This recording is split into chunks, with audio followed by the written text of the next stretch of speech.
Bienvenidos al sexto y último episodio del Café para Conectar, el podcast que estamos haciendo desde enero, Raquel y yo desde cero, para poder conectar con otros profesionales y así poder llevar toda la parte de actividad física y salud al resto de la sociedad. Para la gente que entráis nueva, os presentamos a José Antonio Berna, uno de los podólogos de aquí de nuestra zona y bastante reconocido. José, ¿puedes presentarte para la gente que no te conoce? Bueno, buenos días, Raquel, Juanma. Bueno, como ha dicho Juanma, soy José Antonio Bernás, soy podólogo desde hace 26 años. Tengo mi consulta podológica en Albatera, es una consulta que va solo dirigida al ámbito de la podología y la biomecánica. Y bueno, mi especialidad en la que durante estos 25 años he ido formándome y desarrollando ha sido básicamente la podología deportiva. Además de deportistas individuales, pues he estado 12 años en el Pozo Murcia y 16 en el Elche Club de Fútbol. Esos son los dos clubes con los que he trabajado y con los que sigo colaborando, tanto en la clínica como con gente que trabaja aquí en la clínica como yo personalmente.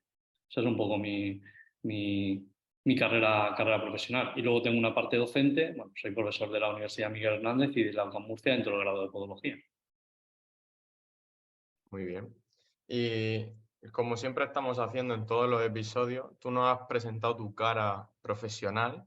Ahora nos gustaría saber tu cara más personal de José Antonio Berna. Mm, ¿Quién eres tú como persona? Bueno, pues al final soy una persona de un pueblo relativamente pequeño, de 12.000 habitantes, que al final se fue a estudiar podología a Barcelona porque me interesaba el ámbito sanitario y sobre todo la parte de biomecánica. Y nada, soy una persona sencilla que sigo viviendo en mi pueblo, que voy caminando a todos sitios, que me paro con la gente y que bueno, es muy fácil que me conozcan aquí en el pueblo. Luego tengo una faceta más de desarrollo por la sociedad, porque bueno, he estado implicado en muchos temas sociales y desde hace 5 años pues soy concejal de Servicios Sociales del Ayuntamiento de Albatera. O sea ¡Qué que hay, sorpresa! hay un ámbito social también aparte. En Albatera tenemos una entidad que se llama Cooperativa Eléctrica Benéfica Albaterense, o sea, todos os llega la luz, ¿no? Cuando encendéis la luz en vuestra casa, pues aquí tenemos la luz, la suministra una entidad propia en la que todos los ciudadanos de Albatera somos socios. Y una de las características que tiene esa entidad es que una parte importante de los beneficios se destina a obra social. Pues yo durante 6 años fui el gestor de esa obra social, o sea que hay un recorrido en la parte, sobre todo en la parte social y en la parte de ayuda a los colectivos más vulnerables, pues desde hace pues, casi 15 años ya. O ¡Qué sea que ese es guay! un poco mi día a día. Genial. Raquel, ¿cómo estás tú? Buenos días. Buenos días, estoy muy bien de jueves, deseando poder sentarnos aquí con José, porque yo tenía muchas ganas de conocerte, José, y aquella vez que fui con Olaf, con el chico de tenis, tuve la suerte de poder hacerlo y bueno, pues pasar este ratico con vosotros. Sí que es verdad que a mí ya me conoce la gente, pero hacia ti, José, y si alguien se mete ahora de nuevo porque nos escucha gracias a ti, pues soy una persona de Murcia de toda la vida, pero está trabajando bastantes años fuera. Hice ciencias del deporte, hice doctorado en la UCAN en 2008 y luego tuve una época de 6 años en alto nivel. Hicimos un ciclo olímpico con la gente de judo. Y después de eso, mi carrera profesional se fue especializando más en la optimización y la funcionalidad de las personas para darle mayores opciones de movimiento más eficientes. Y bueno, pues apareció hace 2 añitos el proyecto de Cero. Estoy casada, tengo un perro y me encanta poder dedicarme a lo que estoy haciendo. Me siento muy afortunada porque ahora mismo estoy haciendo lo que quiero con quien quiero y estoy aprendiendo continuamente. Entonces estoy muy, muy contenta de ello. Genial. Mm, Fíjate que tenemos dos perfiles muy parecidos, o sea, sois dos personas que habéis trabajado y seguís trabajando en el alto rendimiento. También sois doctores, ¿no? José, tú has Mm, comentado que eres Sí, doctor yo desde también. el 2017, sí. Raquel desde el 2018, 2008, ¿no, Raquel? 8. Y al final, José, desconozco, yo he estado investigando bastante tu historia, ¿vale? Por redes. No tienes LinkedIn, pero me he intentado meter en todas las páginas en las que salía tu nombre. Lo que no me ha quedado claro es si la clínica de, P de Pie es tuya o eres Sí, trabajador de ahí. no, la clínica es mía. Desde el inicio, yo terminé podología en el año 97 Ujú. y abrí a los 2 meses. Y hemos tenido dos ubicaciones diferentes, pero bueno, aquí en el pueblo estamos, una ubicación de la otra dista 5 minutos caminando. Y no, la clínica es mía. Yo trabajo aquí junto, hay otros 3 podólogos que trabajan para mí en este caso. Yo soy autónomo y tengo contratados a otros 3 podólogos que, bueno, pues están especializados, uno en podología pediátrica, otro en podología deportiva, otro en cirugía. Al final tratamos cualquier cosa que pueda surgir en el pie, pero sí, la clínica es mía. Mm. Genial. O sea que ya tenemos, aparte de pues, todo lo que hemos comentado, ya tenemos a dos gestores de dos centros bastante potentes. Y nada, que vamos a ver dónde nos lleva estas partes. Me gustaría preguntaros, aunque creo que Raquel ya lo ha comentado en algún otro podcast, pero bueno, siempre, ya sabes que Raquel siempre está aprendiendo, entonces a ver lo que nos comenta. ¿Por qué? Te lanzo a ti la pregunta primero, José, y luego ya pues vais comentando, ¿vale? ¿Por qué montas la clínica de podología y más 2 años después de haberte sacado la carrera?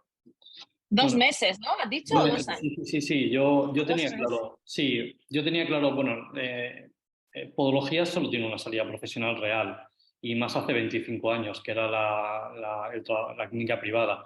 Nosotros no estamos en el ámbito público, en la seguridad social, aunque es algo que en podología se viene reclamando desde hace muchos años. Yo también he tenido una faceta en administración podología, fui 6 años vicepresidente del Colegio de Podólogos de la Comunidad Valenciana y eso es algo que ya siempre, podológicamente, venimos reclamando la utilidad del podólogo dentro del sistema público de salud, pero bueno, no se da. Entonces, la única salida profesional real pues, era la clínica privada. Entonces, yo desde el principio tenía claro que ese era el objetivo y además tenía claro que la quería montar en mi pueblo. Yo estoy en Barcelona, pero tenía claro que iba a volver y que iba a volver a trabajar aquí. Era una zona además que no había muchos podólogos. Ahora en nuestra comarca, en la comarca de la Vega Baja, somos más de 80, pero cuando yo abrí éramos 5. Yo era el quinto y el único que era solo podólogo, porque durante muchos años muchos enfermeros hicieron también podología y pues algunos compaginaron las dos profesiones, otros dejaron una y se dedicaron a la otra, pero yo soy solo podólogo. Estudié la diplomatura de podología. Sí que es cierto que fue un curso un poco raro porque se hablaba de que nos íbamos a convertir en licenciatura, entonces yo estaba en ese curso puente en el que hicimos pues, 310 créditos, que ahora es Joder. un disparate en 3 años, pero me permitió luego, años después, cuando decidí hacer el doctorado, pues no tener que hacer dos máster oficial para hacer el doctorado, sino que directamente con los créditos que tenía cursados entré al programa de doctorado. Y esa fue un poco la dinámica de abrir. No había otra opción para desarrollarme laboralmente que la clínica privada, entonces creo que fue sencillo, ¿no? Luego la clínica, pues sí que es cierto que funcionó, ha ido creciendo, nos hemos ido especializando, pero estaba claro cuál era el futuro profesional.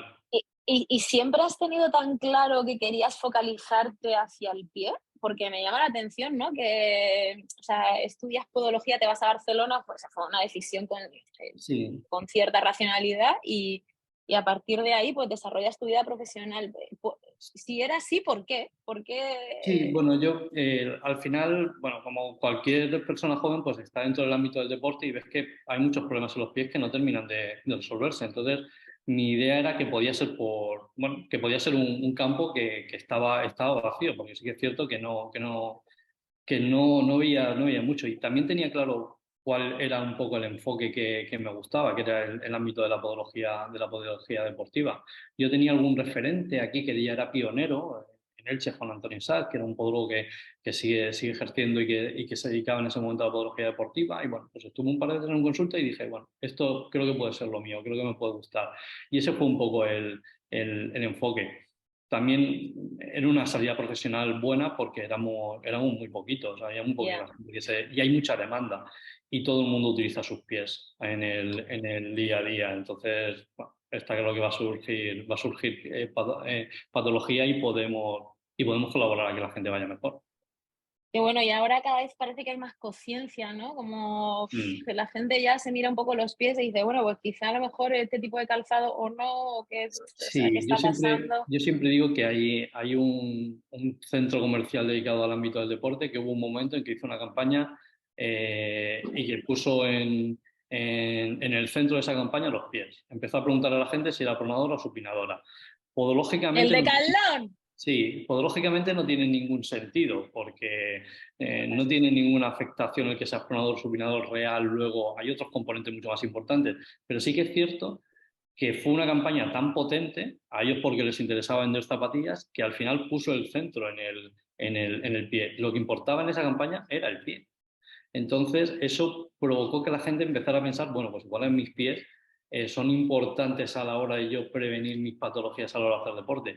Y ahí supuso un cambio importante en que la gente fuera consciente de que el pie era una parte muy importante a la hora de hacer deporte. Yo siempre digo que cuando nos miramos los pies nos vemos los zapatos y procuramos tener los zapatos limpios, cuidados, pero lo que está dentro normalmente Qué lo bueno. dejamos un poco de lado. Además, el zapato es una de las mayores causas de patología en el pie. Entonces, pues ahí se da ahí esa dicotomía que es interesante. Qué bueno. Yo te voy a contar una cosa. Yo hablo mucho del tema en mis clases, estoy dando clases en la Facultad de Ciencias del Deporte aquí en la Universidad Mm. de Murcia. Y bueno, las formaciones privadas que también damos a través de la Academia de Formación de Qualis Motus y demás, de evaluación funcional y demás. Y yo pongo mucho el ejemplo este de, joder, el decalón, que supinas o pronas. No vamos a hacerle ni caso porque nosotros ya somos críticos, vamos a hablar delante, el medio, el retropié. Mm. Y hablo mucho de esto. Y la verdad es que viéndolo así, a vosotros os tuvo que dar un pedazo de subidón de posición social, ¿no? Hubo, De, Hubo polémica a nivel podológico, no todo el mundo entiendo. veía eso bien. De hecho, yo al principio que era el que decía, bueno, esto nos va a beneficiar, al principio la gente no entendía por el camino por el que íbamos, porque al final era una campaña publicitaria que te estaban haciendo y ellos no iban a resolver el problema del pie, pero sí que iban a hacer que la gente se preocupara en el pie.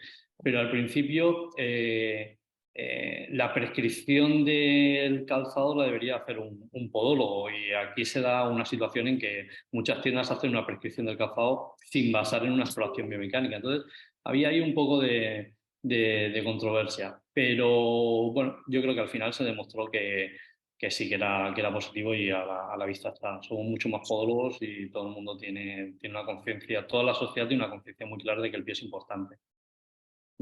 Bueno, ¿qué deportes hacías de joven, José? Baloncesto, jugaba al baloncesto aquí en Albatera.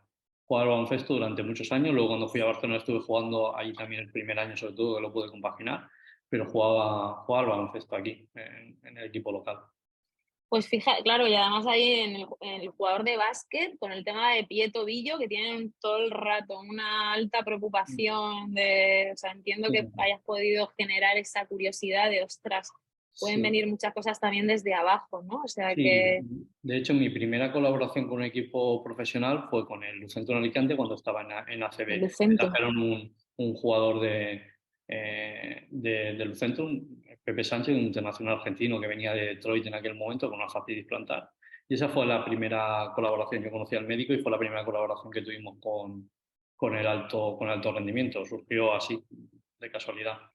No sé si alguna vez has visto un pie de un judoka. Pues no, bueno, sí he visto pies de judokas porque he tenido un alumno que es que es judoka en podología, y sí lo he visto, pero no en alto rendimiento, no he visto un pie de un judoka en Muy alto bien. rendimiento. Yo creo que se da porque nuestros tratamientos van muy enfocados al pie calzado, no tanto al pie descalzo. Podemos hacer menos, porque no podemos hacer un tratamiento ortopodológico o de plantillas. Claro. Entonces yo creo que por eso es más difícil el que, el que podamos tratarlos. Sin embargo, el judoka amateur o judoka de alto nivel tiene que hacer una preparación física, tiene que correr, porque además tradicionalmente un judoka corre mucho para el tema de bajar peso, para todo el tema condicional. Y yo vengo del ámbito del judo y yo veía unos pies y decía, madre mía, es que de aquí tengo que generar fuerza para poder proyectar al otro y los pies totalmente se deforman, o sea, pero totalmente, literalmente. Entonces Nos es un tema. pasa, tenemos un grupo de bailarines y bailarinas que nos pasa lo mismo. El calzado, la zapatilla de puntas al final deja muy poca opción, pero tienen pies con una alta intensidad de carga y al final se terminan deformando. Y allí sí que hemos conseguido introducir tratamientos dentro de un zapato que en principio no cumple ninguna característica. Siempre se puede tratar si hay alguna patología biomecánica, alguna alteración biomecánica. Qué guay. Muy bien. Y dentro del Pozo y del Elche, ¿cómo se gestiona el llevar una plantilla tan grande de jugadores? Vale, yo he tenido mucha suerte porque siempre he tenido la confianza. Sé que a otros compañeros no les pasa, pero yo siempre he tenido la confianza del jefe de los servicios médicos, siempre, tanto en un sitio como en el otro.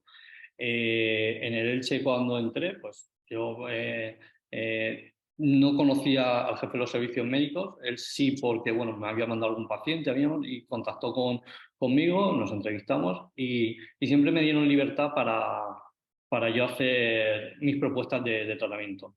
Entonces, bueno, pues al final la clave está en hacer un seguimiento continuo. El que todas las semanas tú puedas ver a todos los jugadores que surgen problemas. Entonces, yo lo único que propuse, o la única condición que puse es, yo tengo que estar dentro del vestuario, ¿vale? Me da igual cómo sea la fórmula pero tienes que estar dentro del vestuario para poder tener un contacto con los jugadores, pues como puede tener el fisioterapeuta, como puede tener el médico, como puede tener el redactador, y al final, pues ya te digo, eso se dio desde el principio y, y luego, pues he tenido mucha suerte con todos los jefes de los servicios médicos que he tenido en el Elche, por ejemplo, que es donde mayor número de jugadores hay, pues han pasado 5 jefes de los servicios médicos diferentes y todos han seguido una dinámica similar. Pues tratar, hay una patología, hay una disfunción, pues se reúne todo el cuerpo médico, da su opinión, cómo podemos solucionarla y al final se pone un tratamiento. Yo creo que eso en los equipos pequeños se da mucho porque como al final tienes pocos recursos económicos, pues tienes que ser más imaginativo. Entonces, bueno, pues se da. Y siempre ha habido una apuesta clara por el podólogo. Tanto en el Pozo como en el Elche Club de Fútbol. Yo en el Pozo ya no estoy directamente allí, pero hay un compañero que está en la clínica y se sigue apostando por la podología. Yo creo que hay una conciencia clara de que en el fútbol y en el fútbol sala los pies son la herramienta de trabajo. Con lo cual, si están en las mejores condiciones posibles, pues vas a poder rendir más. Claro. Y luego la parte esta que es a mí la que más me interesa o me gusta, ¿no? Porque al final un tratamiento del podólogo sobre un pie que no puede ser tan funcional como debería, acompañado también de trabajo activo de ese pie, de ese tobillo, de esa gestión de fuerzas del pie hacia arriba y todo eso, en estos grandes equipos también ¿ha sido fácil el trabajo de Sí, coordinación entre sí, sí, sí. Ha departamentos? sido, en nuestro caso ha sido muy fácil, muy fácil, muy fácil. De hecho, yo creo que un podólogo no puede trabajar, sobre todo sin un readaptador, ¿vale? El fisioterapeuta al final hace el trabajo manipulativo, la parte inflamatoria, pero nosotros, nuestra comunicación más directa era con el readaptador. Hemos tenido en la mayoría de los casos redactadores que dan licenciados en educación física y el deporte, aunque en algún caso hemos tenido gente que hacía la redactación que era fisioterapeuta, así que bueno, pues ahí siempre hay un poco de conflicto en ese tema, pero y la relación siempre ha sido buena. Nosotros dábamos nuestra visión, les decíamos lo que creíamos que biomecánicamente desde el pie había que trabajar y se trabajaba y luego valorábamos resultados. Siempre ha funcionado bien. Sí, Qué no, bueno. Yo tengo que decírtelo porque he conocido a más podólogos a lo largo de mi experiencia laboral y has sido el único, José, te lo digo abiertamente, con el que he podido comunicarme abiertamente. Por eso yo quise ir a conocerte. El resto me ha pasado que no, al final lo que pienso como tú, o sea, una cosa es el tratamiento de que se haga al pie con las estrategias que tengáis de órtesis, bueno, lo que hagáis, y luego otra cosa que también el pie vaya a nivel tejido, a nivel enlaces, a nivel asociativo, vaya generando lo que es le imposible provoca. tratar un pie solo desde el pie. Y Total. yo solo puedo tratar el pie. O sea, yo de tobillo para abajo no puedo tratarlo, pero la inserción, el origen del tibial posterior no está en el pie. Entonces yo, si tengo que tratar una disfunción de tibial posterior, podré quitarle carga, pero necesito potenciar ese tibial posterior y necesito activarlo. Y yo no soy especialista, pero es que además no lo puedo tratar. Porque el músculo es biarticular y se sale del pie. Mi competencia es el pie. Pero es que además, funcionalmente, es que no actúa solo en el pie, sino que actúa también Total. en otra parte articular. Entonces, yo creo que eso es fundamental. Yo a mis alumnos siempre les intento decir que tú solo en la consulta nunca vas a poder solucionar ningún problema, ¿vale? Te tendrás que apoyar en los diferentes profesionales que hay. Yo no creo mucho en el equipo multidisciplinar, sino en el interdisciplinar. Yo tengo que ser capaz de tener un contacto diario con el resto de profesionales que tengo alrededor para que puedan tratar a ese deportista. Si viene una persona mayor que tiene una uña que se le está clavando y le está dando problemas, pues lo vamos a solucionar aquí, claramente. Pero si estamos hablando de biomecánica, hay muy poquita patología que sea solo específica del pie. Yo no veo patología solo específica del pie. Al final, tienes que tratar con otros profesionales. Y cada vez se está dando más, ¿eh? Nosotros tenemos un grupo de trabajo de 8 o 9 podólogos, 9 somos, que además algunos están trabajando ya desde hace años en alto rendimiento, con tenistas, y el funcionamiento es el mismo. O sea, el otro día un reciente ganador de Wimbledon, muy reciente, pues hablando con su podólogo, que está dentro de este grupo, es un compañero mío, Carlos Ruiz, está en Valencia. Él decía que al final la relación con el fisioterapeuta y con el redactador es fundamental para que el tratamiento pueda funcionar. Así, es así. Qué bueno. Estamos hablando bastante de atletas, pero yo también pienso que llevar tacones 8 horas al día es un trabajo de alto nivel, o sea, y Sí. que provoca... El, eh, el calzado es el componente que más patología causa en el pie. O sea, es indiscutible. O sea, no hay. Si nosotros ahora cualquiera de nosotros nos quitamos el zapato y ponemos nuestro pie al lado del zapato, veremos que el pie es más ancho que el zapato. En cambio, entra dentro del zapato. Ya no hablamos solo de un zapato de mujer, que ahí ya las diferencias son muy, muy, muy llamativas. Entonces, al final, el calzado provoca compresión y termina provocando patología. Nos da otras cosas positivas, ¿no? Pero nos provoca patología. Y si vamos al zapato de tacón, ahí vamos a tener un reparto de cargas totalmente asimétrico que va a llevar mucha carga al antepié, con lo cual va a provocar mucha sobrecarga en la zona de los metatarsianos y la patología va a aumentar. Tenemos muchos salus valgus, muchos más juanetes en mujeres que hombres y solo hay una causa, viene que de es ahí. el calzado. Y mucha mayor patología y más difícil de solucionar porque tiene mucha menos capacidad dentro del calzado. Entonces, está claro que el calzado es el mayor causante de patología. La recomendación es no llevar más de 4 centímetros de tacón, ¿vale? Es muy difícil, sobre todo en las mujeres, llevar De menos. tacón, ¿no? O sea, con el De drop, ¿no? De diferencia cuña, de diferencia. de drop, yo creo que el concepto drop, la diferencia de altura entre el talón y la parte de delante, pues no más de 4 centímetros de diferencia. Entonces, ese es un punto importante. Un fin de semana que una chica salga va a llevar un zapato mucho más alto y mucho más estrecho, lo cual va a provocar una sobrecarga. Pero la recomendación es clara, ¿eh? Entre más de 4 centímetros el pie va a sufrir. Bien.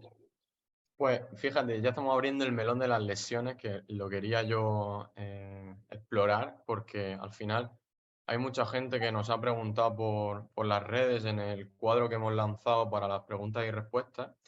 Están muy preocupados porque algunos tienen lesiones, hay personas con neuromas de Morton, con muchísimos juanetes que no paramos de ver siempre y se tienen muy normalizados. O sea, ya el mero hecho de que se haya desviado un poquito el dedo hacia adentro, ya puede estar creando patologías desde el pie hasta la cadera y hasta el hombro contrario.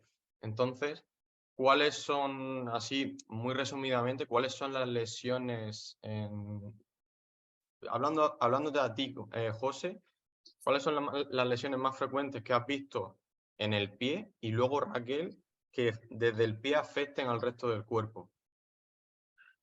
La lesión reina en el pie es la fascitis plantar, ¿vale? Sobre todo si enfocamos al ámbito del deporte, pero incluso si salimos del ámbito del deporte. La fascitis plantar y la metatarsalgia, que es la sobrecarga de la zona de los metatarsianos, son las dos lesiones más importantes propias del pie. Luego, lesiones que pasan en otras articulaciones, pero tienen una afectación importante en el pie, el síndrome femoro-patelar o la cintilla iliotibial, se asocian a pies pronados. Entonces, esas son básicamente lo que más nos encontramos en la clínica. Es raro que no haya días que trates 2 o 3 fascitis plantar o en sus diferentes modalidades, ¿vale? Pero esa suele ser la lesión que más vemos. Y en la gente más mayor, la metatarsalgia, ¿vale? La metatarsalgia asociada pues, a un juanete, a un dedo en garra, a un dedo en martillo, es lo que más solemos ver en clínica. Nosotros aquí, cuando hacemos esa valoración inicial completa, global, que no nos metemos tan a saco en el pie, pero sí que empezamos a entender si hay limitaciones, nos encontramos retropiés muy fijados. Retropiés que y si se van mucho a inversión no llegan a nada de versión, o dedos muy fijados con nada de movilidad, incluso con esa forma reducida, esa estrechez reducida. Y luego, si son gente más popular, sí que aparecen dolor rodilla y cadera en mi lado, del mismo lado, pero si son atletas sí que empiezan o atletas que manejan cargas en hemisferio superior con cosas encima de la cabeza, como los crossfiteros, los tenistas, jugadores de balonmano, sí que empezamos a ver problemas en la espalda y en el hombro contrario. Cuando tenemos limitaciones de movilidad en ese retro que hacen que o todo el rato caiga esa media, o sea, colapse ese medio pie y luego afecte también a la rodilla y aparece una cascada de abajo arriba, ¿no? Entonces, sí que es verdad que principalmente eso, ¿no? Gente más salud que no son tanto movimiento, se van a rodilla y cadera del mismo lado, y gente que son más deportistas, que llevan más sobrecarga y trabajan hemisferio superior, ya van al contralado, a ese lado del raquis y el hombro, siguen subiendo hacia arriba, ¿no? Sobre todo si tienen lanzamientos, recepciones, golpeos y demás, o estabilizar carga encima de la cabeza, ¿no? Que por ejemplo crossfiteros nos están viniendo muchísimo, porque además trabajan mucho con el calzado de haltero, pero es que hacen toda la sesión de haltero y casi, ¿sabes? Que entonces tienen efectivamente una armadura para determinados trabajos donde tienen que manejar mucha aceleración y deceleración de la carga con el cuerpo, pero es que en el resto de tareas que no necesitan eso también las meten, ¿no? Entonces, como yo digo, llevan una armadura protegiendo al pie bastante interesante. Y en futbolistas también nos pasa, que aunque no manejan desde el pie, pero rodilla, cadera, y se suelen ir también al raquis. El raquis termina a bloquear lados, reduce grados de movilidad, todo se va subiendo hacia arriba. Nosotros nos encontramos 3 lesiones, la trocanteritis, el síndrome femoro-patelar y la cintilla iliotibial, que están asociadas a un colapso del arco y a una pronación del medio pie. Y que muchas veces es la primera puerta de entrada para poder solucionarlo es controlar esa pronación para que luego el fisio y el adaptador puedan trabajar y puedan solucionar el problema. Pero si el pie sigue colapsando, va a haber una rodilla en valgo, va a haber una rotación interna de la cadera, con lo cual va a seguir estando la patología. Y no son lesiones propias del pie, pero que una parte de la solución está en el Total. pie. Total. No sé qué piensas tú, José. Nosotros, por ejemplo, cuando hacemos esa valoración inicial y hablamos con el cliente, generalmente la mayoría de clientes no ha trabajado el pie. No han trabajado analíticamente ese pie desde la perspectiva activa. Una de las cosas que generalmente hacemos es plantear un trabajo activo de unas primeras semanas. Si vemos que ahí no va, es donde acudimos al profesional podólogo. Nos ha pasado muchas veces que un mes la gente, sus pies pegan un cambio brutal. Entonces, no sé si esto, te lo pregunto con toda la confianza del mundo, no sé si esto es una locura, ¿no? Pero es verdad que la experiencia nos ha dicho que como generalmente no se trabaja el pie de manera activa, cuando le empezamos a dar dosis a ese ante, a ese retro, esa estabilidad del medio pie en estático, luego en dinámico y demás, el pie hasta cambia su morfología, entonces ya nos olvidamos o nos alejamos la visita al podólogo. Pero otras veces, pues como pasó ayer o antes de ayer, que te dije, te va a llamar un cliente porque llevamos un tiempo trabajando con él y creemos que no llegamos, ¿no? Pero nos ha pasado. Yo creo que y cada vez nosotros lo hacemos más como un preventivo antes de poner un tratamiento ortopodológico, es el tratamiento de todo lo que es la musculatura intrínseca del pie. Nos damos cuenta que si potenciamos la estabilidad, cada vez el pie tiene menos problemas y los problemas que tiene se resuelven antes. De hecho, retrasamos mucho ya el tratamiento hacemos un poco lo que tú planteas. Intentamos retrasar la puesta del tratamiento ortopodológico hasta previamente ver que hay un trabajo propio del pie. Entonces lo pautamos 3-4 semanas, vemos cómo funciona y luego a partir de ahí, pues si vemos que no se soluciona o que se sigue manteniendo sobre todo lesiones asociadas a la pronación, pues entonces tratamos. Pero vamos un poco también en esa dinámica, el intentar primero trabajar muscularmente el que el pie por sí solo pueda ganar estabilidad y pueda solucionar esa hiperpronación que puede haber o ese acortamiento de la cadena posterior que se nos da en muchas ocasiones y que es responsabilidad fácil de plantar. Al final, si hay una carga muy importante y hay que competir o hay ya una calcificación como un espolón de calcáneo, pues lo vas a tener que tratar directamente porque si no, no se va a solucionar. Pero tendemos a cada vez más a hacer un trabajo previo de potenciación, sobre todo musculatura intrínseca del pie. Y nos funciona muy bien. O sea que es un poco Pues lo que entonces no plantea. lo estamos haciendo mal, entonces. No, es lo que plantea y además es que es lógico, la ciencia lo que nos indica es que si la musculatura del pie está mucho más activa va a tener mucho menos patología. Entonces, aunque tú puedas descargar, si no activas la musculatura no vas a terminar de solucionar el problema, tendrás un alivio temporal pero luego volverás a tener el problema.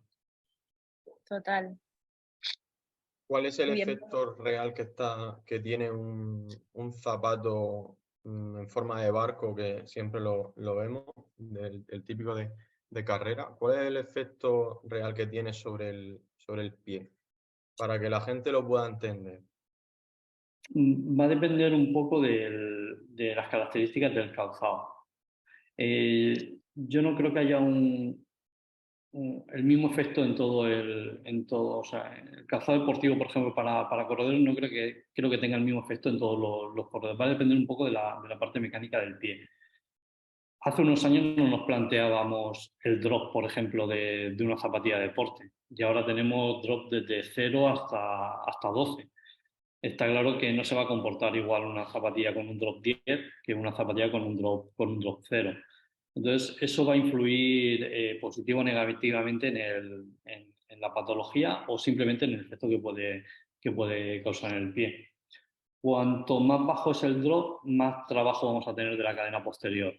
Si el corredor, en este caso, tiene una buena cadena posterior, una buena movilidad de la tibioperoneal astragalina, pues va a funcionar perfectamente.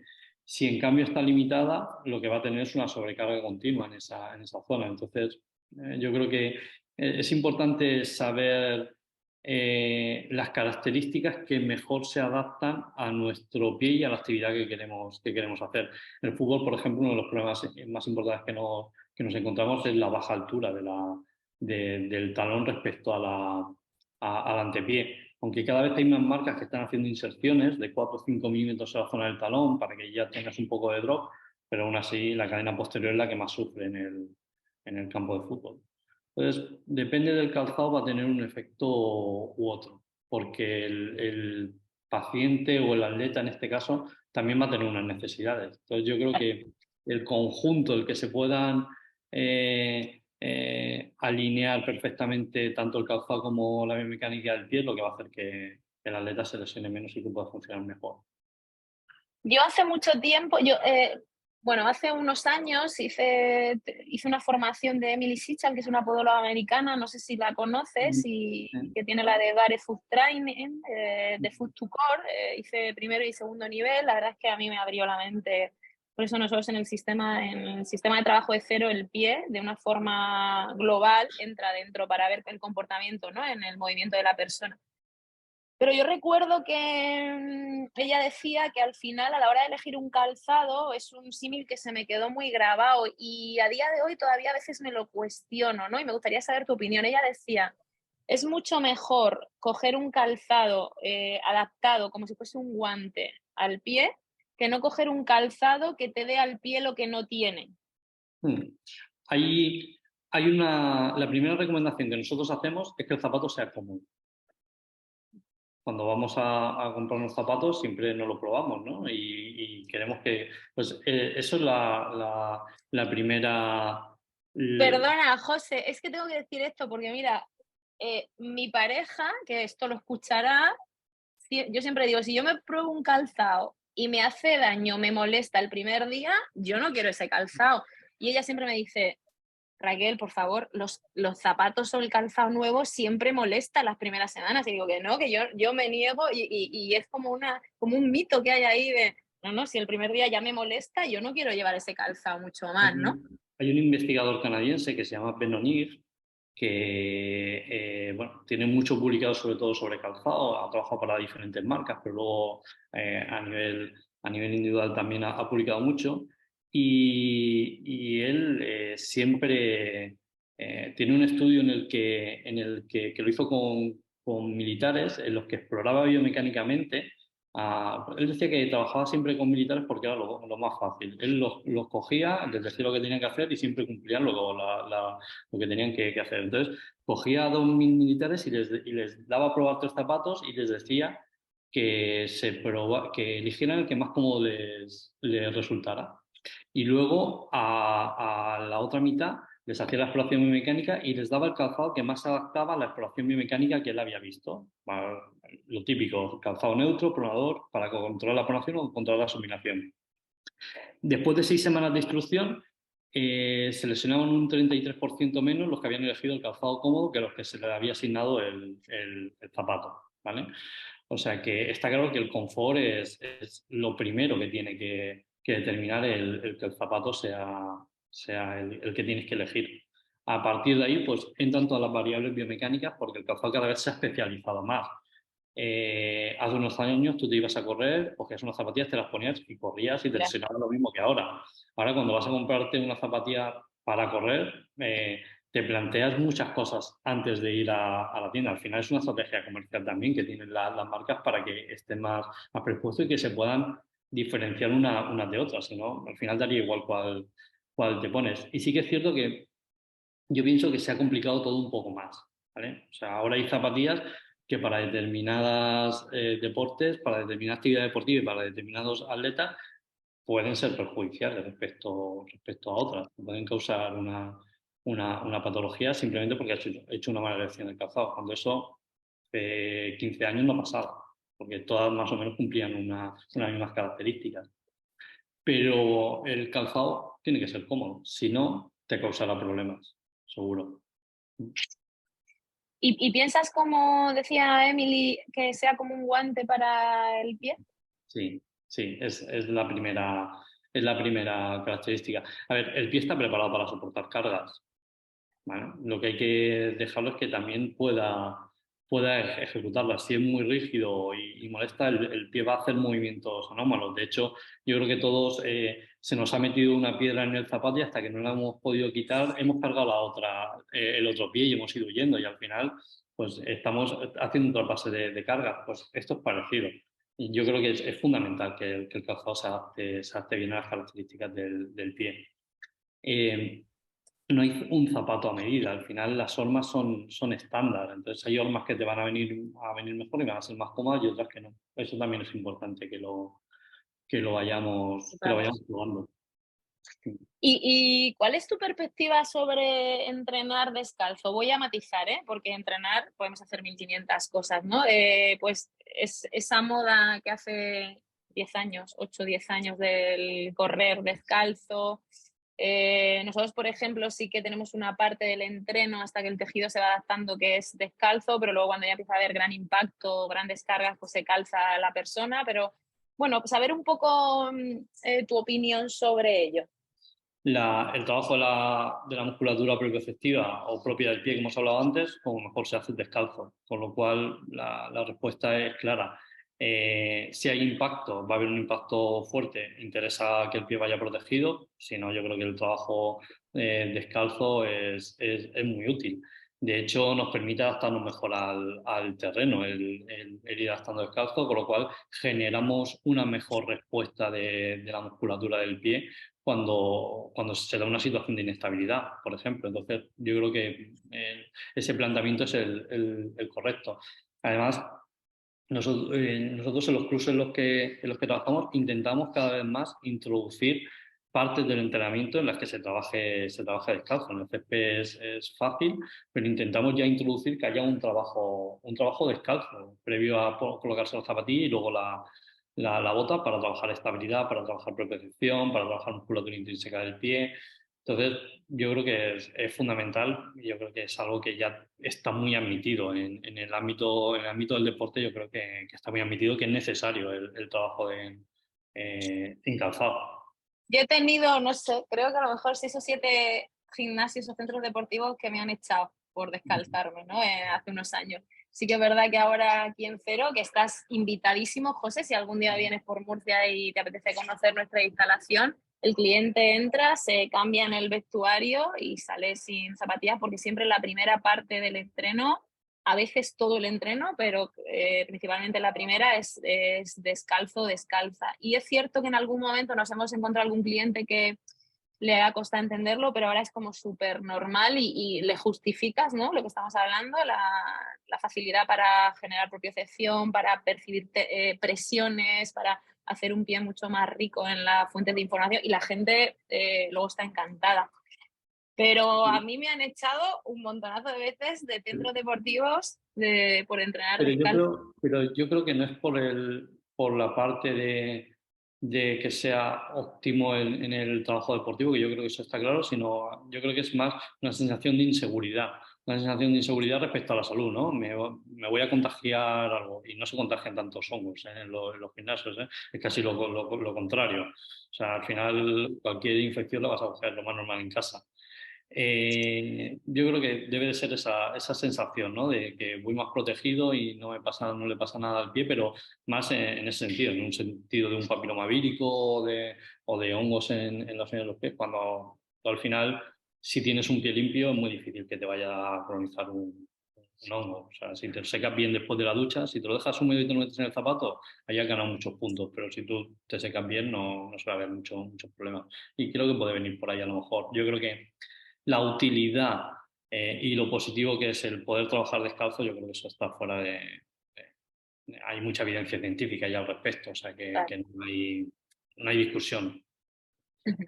Y el tema de los separadores de dedos, el uso. Creo que es un tema mm, que se han puesto de moda a raíz de alguna comunicación en televisión y demás, pero no tiene mucho sentido. Al final, utilizas separador de dedo cuando quieres corregir alguna deformidad, pero utilizarlo para buscar, no sé, es que no sé cuál es el objetivo final que tienen. Nosotros los utilizamos y además los hacemos a medida, o sea, totalmente a medida, con silicona, con una silicona que hay que mezclar dos componentes y lo adaptas totalmente al pie cuando quieres corregir alguna deformidad.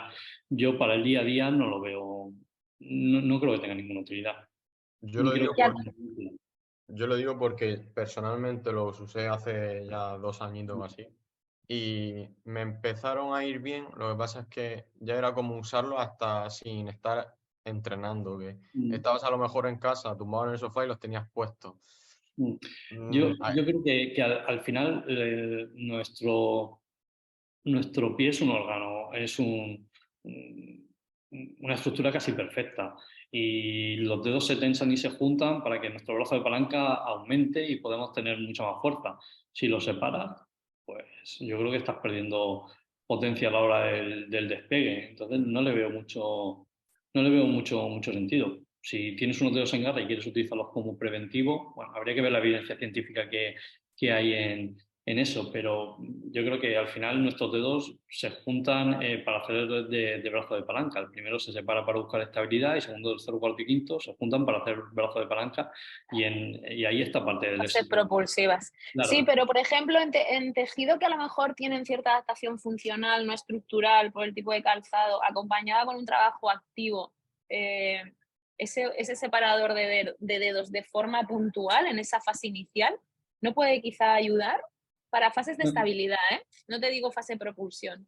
Biomecánicamente no lo veo, no lo veo, pero bueno, habría que ver, que estudiarlo y ver qué evidencia científica tiene. Desde un punto de vista biomecánico, no le veo mucho sentido, salvo que quieras trabajar un interóseo en concreto o una musculatura intrínseca, potencial más segundo que tercero, pero en principio no le veo mucha implicación porque realmente estás perdiendo fase propulsiva, que es una parte importante en el momento en que se despega el talón. Pero imagínate, José, solo para trabajo de estabilidad en bipedestación, para hacer trabajo donde no generas movimiento. Sí, si quieres, ya te digo, si quieres trabajar algo específico, puede que sea útil. No tengo evidencia al respecto y bueno, pues habría que valorarlo, pero los que lo utilizáis, pues seguramente sí que podéis ver un trabajo, o sea, cuál es el resultado. Nosotros aquí tenemos desde el ámbito podológico, tenemos un déficit y es que no trabajamos no hacemos un seguimiento tan continuo del paciente o del usuario como podéis hacer vosotros, que a lo mejor lo veis 2 o 3 veces por semana. Nuestro seguimiento es más a medio plazo. Entonces, bueno, al final nos pasamos a nuestro ítem de dolor, ¿no? O sea, porque aquí normalmente la gente, el paciente cuando viene porque tiene una patología. Entonces, el objetivo siempre es ese, pero es probable que en una fase de trabajo de estabilidad pueda ser útil porque, bueno, estás separando, puedes trabajar interóseos por separado o lumbricales por separado, puede ser útil ahí. Muy bien, de todas formas, yo le voy a dar vueltas, ¿eh? Sí que es verdad que nosotros en fases propulsivas, en aprendizajes o habilidades de movimiento con donde implicamos mecánicas de desplazamientos y demás, no se mete. Es fases iniciales más donde abrir y expander el antepié en algún momento, aparte de fase activa, cuando ya metemos algo de carga, darle un poco de trípode, mayor trípode a esa base del pie. Pero le voy a dar vueltas y ya más adelante te comentaré alguna cosilla. Perfecto.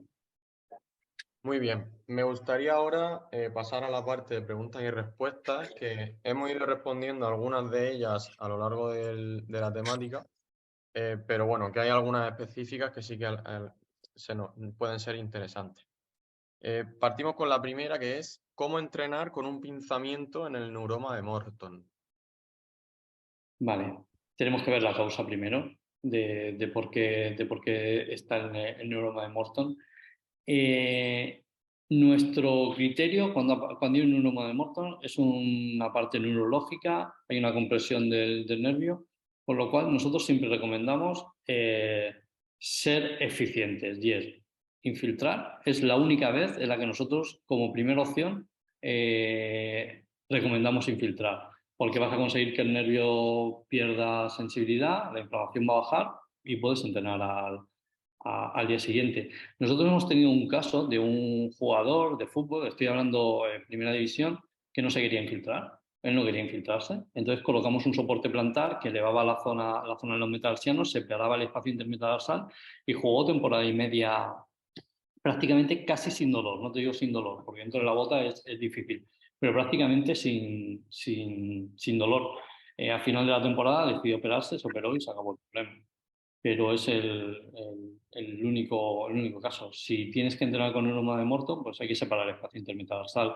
Con un soporte plantar es relativamente sencillo, pero nosotros ante un neuroma de Morton, nosotros particularmente recomendamos infiltrar lo más rápido y lo que mejor funciona. No suele haber Y alternativa. desaparece de forma aguda, pero luego vuelve, ¿no, José? Sí, ¿Metéis el soporte o no? pero cuando tú, claro, luego tú colocas el soporte, pero el neuroma de Morton al final si es muy doloroso es invalidante, no te va a permitir entrenar. Entonces, ahí lo que haces es quitar el dolor rápidamente. No se provoca el neuroma de Morton normalmente por una alteración biomecánica. ¿Vale? Ya. Normalmente hay una compresión del calzado que ha comprimido el espacio intermetatarsal. Entonces lo que hacemos es bajar el dolor lo más rápido posible. Es la única vez, ¿eh? La única vez en la que nuestra primera recomendación es ¿Y infiltrar. qué infiltráis? ¿Hialurónico? ¿Corticoides? Procaína y colágeno estamos infiltrando desde Vale. hace 3 años con muy buen resultado. Muy buen resultado. Mm. ¿Lo hacéis vosotros? Sí, lo hacemos nosotros. Todo lo que sea infiltración en el pie, lo hacemos nosotros. Sí. Mm. Y si es porque estaba hablando de una persona de profesional que necesita entrenar para jugar, pero una persona normal que va al gimnasio, que le duele al andar, una Juani del cuarto, que le duele el pie, por eso. Va a necesitar entrenar también, ¿eh? Por lo menos a nosotros nos pasa. O sea, cuando les dices a alguien que tiene que parar, les cuesta. Les cuesta. Intentamos descargarlo. Al final, un neuroma de Morton es una metatarsalgia. Hay un punto de presión, intentamos descargarlo abriendo el espacio intermetatarsal y nosotros hacemos un soporte plantar con una descarga selectiva y suele funcionar bastante bien. El alivio suele ser rápido. El hándicap que tenemos ahí, hay que ir al zapato ancho porque cuanta más compresión haya, menos posibilidades tiene de que funcione bien. Entonces, bueno, pues hay que buscar hormas anchas que nos permitan meter un tratamiento con capacidad y ahí vamos esa es nuestra parte del tratamiento. Ujú. Vale. Y otra, el mejor calzado para correr en personas con hernias discales y meniscopatías. Uf, cómo está el tendón de Aquiles? Claro, es que es fundamental. Si yo tengo una buena flexión dorsal del tobillo, pues si tengo una meniscopatía me iría a un drop bajo. Me iría a un drop de 2, 4. Si tengo limitada la flexión dorsal, trabajaría esa flexión dorsal y me iría en principio a un Más drop alto. alto. Pero va a depender un poco de cómo esté de cómo esté el tendón de Aquiles. Si el tendón de Aquiles me permite amortiguar bien, pues está claro que la rodilla y va a ser mucho más estable si me voy a un drop bajo. Pero si lo tengo limitado, lo que voy a hacer no es un traspaso de cargas y va a tener más patología. Entonces, habría que valorarlo. Pero en principio, si yo quiero quitar dolor de rodilla y mi tendón de Aquiles la flexión no sale buena, drop bajos y va a funcionar muy bien. Voy a tener mucha menos carga. Drop bajo lo considero siempre de 6 hacia abajo. 0, 2, 4, 6 es un drop bajo, 8, 10, 12 es un drop normal o Ah, alto. yo pensaba a partir de 4 para mí, pero 6, ¿no? Sí, sí, porque además ahora tenemos marcas como Hoka que da la sensación de que tiene drops altos y realmente tienes un drop 4 o un drop 6. Ya. Entonces, para nosotros Hoka, por ejemplo, es una zapatilla, entre comillas, minimalista, porque es un drop bajo. ¿Vale? Vale. Entonces, 6 estaría ahí en el intermedio, pero si hay una limitación de la flexión dorsal de más de un 10-12%, tienes que ir a un drop alto. Y sería a partir de 8. Ujú. Genial. Otra, ¿se usan plantillas para corregir juanetes? Se usan plantillas para quitar el dolor de los juanetes, no para corregir. De hecho, yo siempre digo que las plantillas corrigen poco o nada, compensan. Yo llevo gafas desde que tenía 2 años, pero no me ha corregido nada los ojos. Yo si me las quito, no veo. Pues el soporte plantar es algo parecido. Al final tú colocas un soporte plantar, una plantilla, para compensar la patología que tienes en ese momento, pero no te está corrigiendo nada. Los juanetes se pueden provocar por limitación de la movilidad de la primera articulación. Una luz limitus, una luz rigius y provocan un juanete. ¿Con una plantilla puedo quitar el dolor? Sí. ¿Puedo corregir el juanete? No. La corrección del juanete siempre va a ser quirúrgica. Siempre, siempre. O sea, si una persona tiene un juanete y quiere dejar de tenerlo, va a tener que ser quirúrgica. Luego hay que elegir la técnica adecuada para hacer la cirugía, pero no se va a corregir un juanete con una plantilla. ¿Vas a poder quitar el dolor? Probablemente sí, pero hay un componente importante ahí en el juanete para quitar el dolor, que es el calzado. Si yo sigo llevando un zapato estrecho, el tratamiento no va a funcionar. Entonces, la única técnica que corrige el juanete es la cirugía. Vale. Otra, la última. ¿Qué solución tienen las personas con espolón? Vale, primero una buena exploración biomecánica para ver cuál es la causa. Normalmente, la mayoría de los casos se asocian a tres causas. O sea, al final, el espolón es una calcificación por una tensión de la fascia plantar. La fascia plantar está tensa y en el punto donde se inserta en el calcáneo se provoca una calcificación.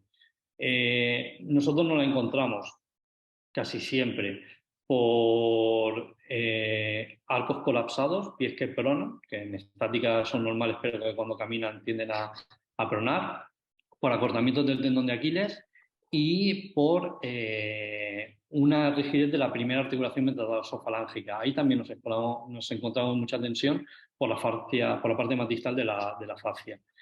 Entonces hay que solucionar la causa que sea el espolón y acompañándolo de una descarga en la zona donde es más dolorosa. Si pones la descarga típica con el agujero del espolón y hay una alteración biomecánica, no lo vas a poder solucionar, ¿vale? Tendrás que unir las dos partes de la terapia, la descarga selectiva en el punto donde duela, pero aparte tienes que solucionar la parte mecánica. Lo que provoca. Es muy difícil encontrar un espolón sin una alteración biomecánica. De hecho, mucha gente que no soluciona el espolón es porque lleva solo la parte de amortiguación. Es una descarga selectiva con un agujero en el punto donde le duele. Pero el pie sigue trabajando mal, con lo cual sigue estando la causa presente. Entonces, hay que hacer una buena exploración biomecánica, detectar que hay una alteración biomecánica y si la hay, pues tratarla. Y si no la hay, con un soporte plantar, con una descarga tipo circular, va a funcionar perfectamente, que es lo que nosotros llamamos espolones compresivos, ¿vale? Que es, bueno, me duele porque ese punto, por lo que sea, no sé, he pisado mal o me he caído y he caído en esa zona, se ha dañado la zona de la inserción y se ha terminado formando una calcificación. Se solucionan bien. Si no, si hay una alteración biomecánica, necesitas tratarla. Ujú. Vale. Es una lesión muy común, el espolón. Es Sí. más habitual. Y llegará septiembre y nosotros lo que más viene a la consulta es personas que tienen talalgias. Y es por el calzado de verano. Las Zapato chanclas. abierto, bajo, que obliga a trabajar más la fascia plantar y el tendón de Aquiles y al final termina provocando una talalgia. Y eso de septiembre a octubre es la causa más habitual de consulta, que se resuelve volviendo a tu zapato habitual, en la mayoría de los casos. Qué bueno. ¿Qué calzado usáis vosotros? En la clínica, pues nunca llevamos focos, ¿vale? No solemos llevar ¿Por qué? porque aunque el foco no es un mal calzado, depende para qué. Si no tienes que hacer desplazamientos largos, si haces desplazamientos cortos, que es lo que nosotros hacemos aquí en la clínica, no es un zapato que esté mal. Pero es cierto que el zapato abierto, como hemos comentado antes con la chancla, obliga a trabajar mucho más la fascia plantar y el tendón de Aquiles. Entonces no tiene mucho sentido.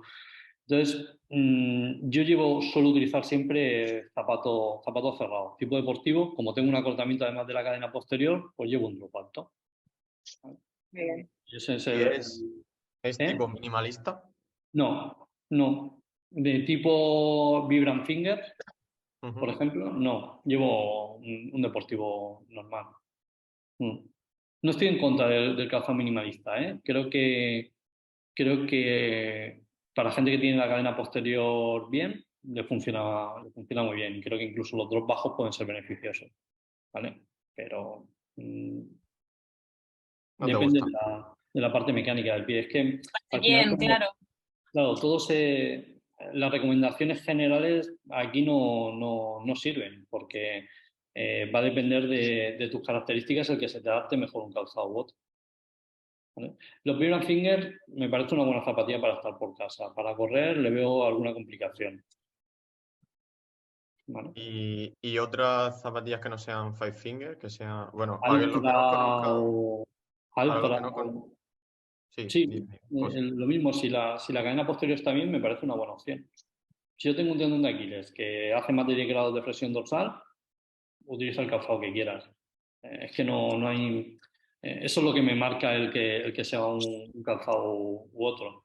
Eh, Hace 10 años a una zapatilla le hacíamos 1.200 kilómetros. Si tú te vas a los más bajos, lo que tienes que tener claro es que a los 600 kilómetros lo vas a tener que cambiar, porque va a perder sus características. Bueno, esa es la decisión, pero eso lo tienes que tener claro. Las zapatillas de drop alto, ya a partir de los 700 kilómetros, ya empiezan a presentar problemas de estabilidad, pues cuanto más bajo es el drop, antes las vas a tener que cambiar. claro, Una zapatilla con un 2,4 o 6 le vas a hacer 400, 500 kilómetros. Para un corredor que hace 40 kilómetros a la semana, estamos hablando de 10 semanas. claro. Entonces, pagar 150 euros por las zapatillas que normalmente Claro, eso es lo que tenemos que valorar. ¿Qué rendimiento mejoras cuando tú le bajas el peso a la zapatilla? El último estudio que recuerdo era un 1% por cada 100 gramos de la zapatilla. Al final estamos hablando de que te va a Muy poco. aportar muy poco, salvo que seas un corredor de muy alto rendimiento, que seas capaz de ejecutar el movimiento a una velocidad muy alta. Pero para un deportista popular, sí que es cierto que el zapato ligero te da una sensación de menor fatiga. ¿Vale? Pero depende de la distancia que vayas a correr. Si vas a correr 5.000, pues seguramente sí, pero como vayas a correr 42 kilómetros, va a llegar un momento en el que vas a talonear.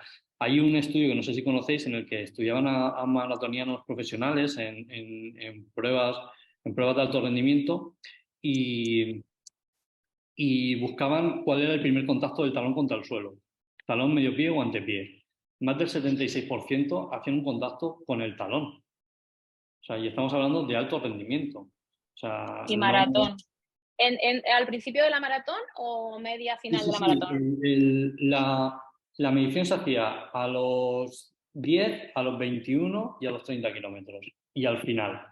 Y la mayoría hacían un contacto del talón. Otra cosa es que el contacto del talón sea muy rápido, ¿vale? Y que en lugar de que nosotros a lo mejor Sí, que no. corriendo hacemos entre un 10 o un 12% del contacto del talón, el suyo sea un 8%.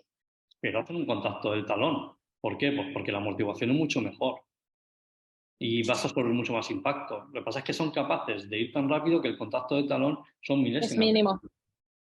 ¿Vale? Entonces a lo mejor reducen el tanto por ciento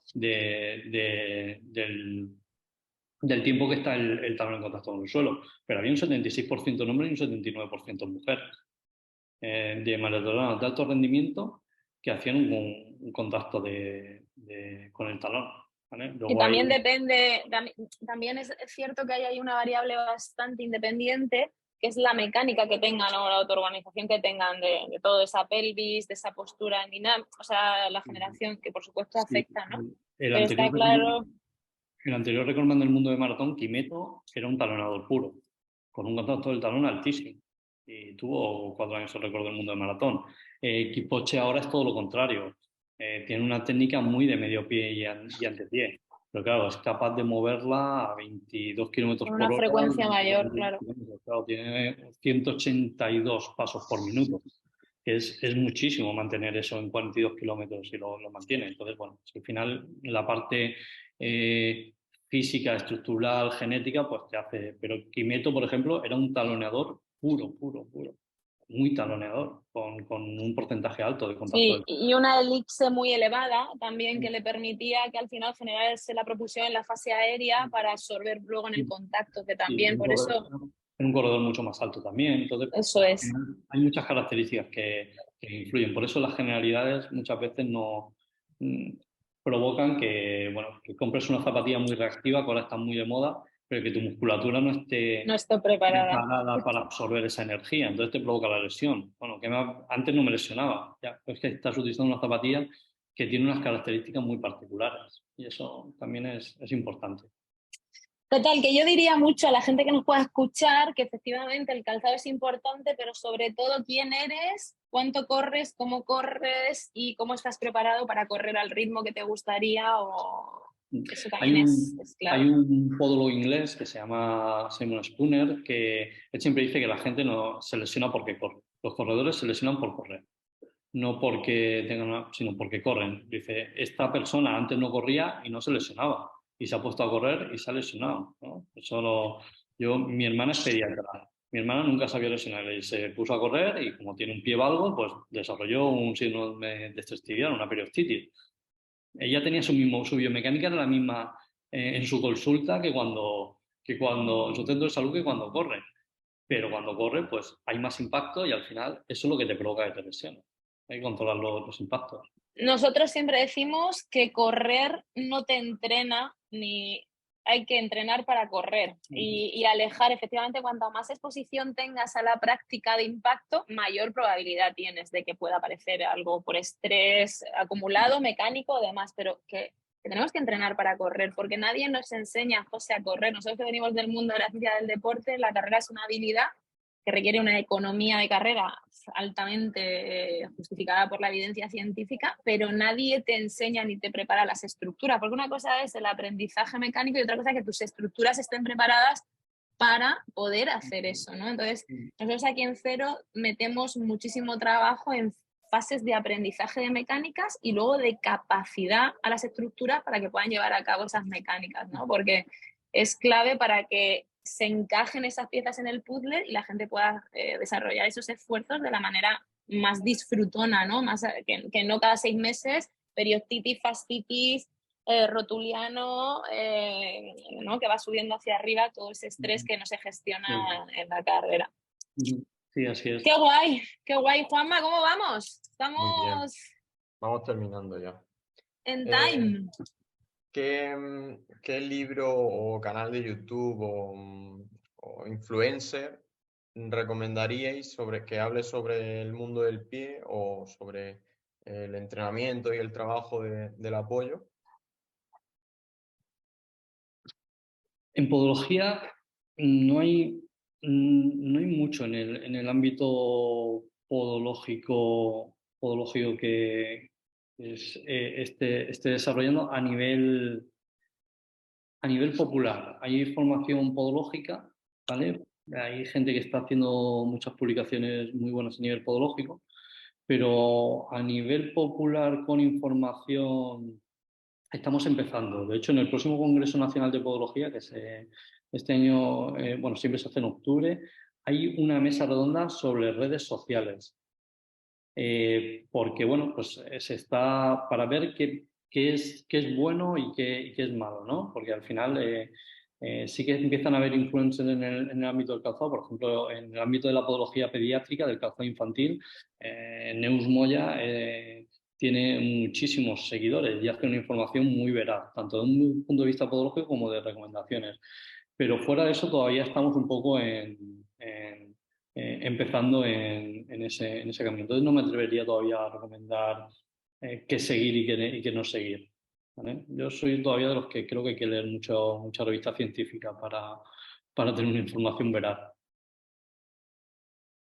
A mí hay un libro que sí que me gusta mucho el libro de biomecánica funcional de Michel Bufford, que es un libro que cuando los alumnos me preguntan un poquillo de dónde poder mirar algo más sobre esto, me gusta bastante cómo lo plantea con cierto rigor y cierto carácter divulgativo, ¿no? Que a veces cuando la gente está teniendo los primeros intereses en estos temas, quizá leer ciencia exclusivamente es bastante arduo, ¿no?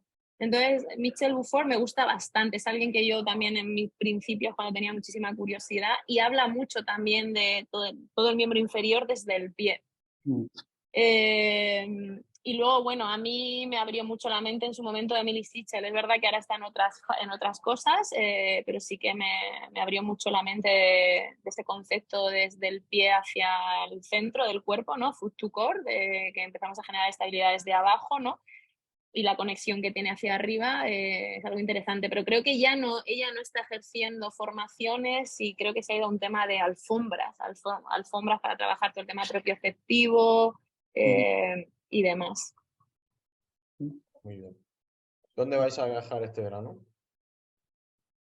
Yo no viajo por un motivo que no he contado antes. Yo tengo una hija con una discapacidad severa. Entonces, conforme se ha ido haciendo mayor, cada vez nos limita más. Tiene ya 17 años, ya es una mujer y nos limita más. Entonces estamos siempre mucho más cómodos en casa, tenemos una casa totalmente adaptada que fuera. Entonces nos movemos poco, nos movemos más en invierno, pero en verano nos solemos mover poco.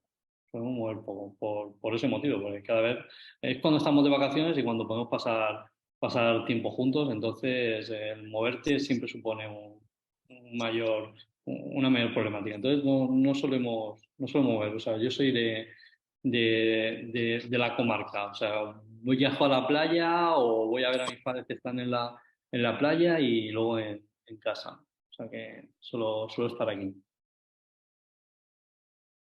Nosotros íbamos a Galicia, teníamos planeado la Toscana, tenemos una furgoneta camperizada, José, y la verdad que es una gozada porque nos permite hacer planes mucho más dinámicos y teníamos pensado la Toscana, pero al final ahí hay una serie de posibilidades de que si nos vamos lejos no podríamos hacer y hemos decidido al final Galicia. ¿Tú, Juanma, dónde vas? ¿Te vas la semana que viene de vacaciones? Yo me quedo en casa. ¿Ah, sí? Ya me iré las otras 2 de agosto a donde sea, a Cazorla o algo así, a un camping. Muy bien. Bien. Muy bien, chicos, pues me gustaría cerrar aquí ya el episodio, ya el podcast de esta temporada. Agradecer el pedazo de episodio porque empezamos súper bien con Carlos y desde luego cerramos por todo lo alto. Lo he disfrutado muchísimo aquí. José, gracias por tu tiempo y por tu sabiduría. Y Raquel, siempre, pues muchas gracias por todo.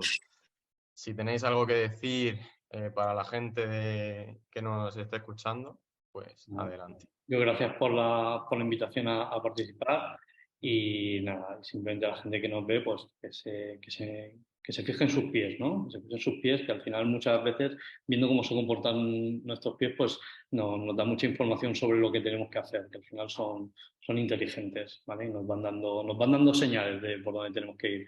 Va a ser muy curioso que la gente cuando viene a la consulta ya te dice, no te pregunta, me duele aquí, o no te dice, me duele aquí, sino te dice, tengo una fascitis plantar. Y muchas veces ya saben por lo que es. Entonces yo creo que si te fijas en tus pies te van a dar mucha información y vas a saber elegir la solución adecuada. Que bueno, yo nada, simplemente agradecida, José, de poder haber tenido este ratito.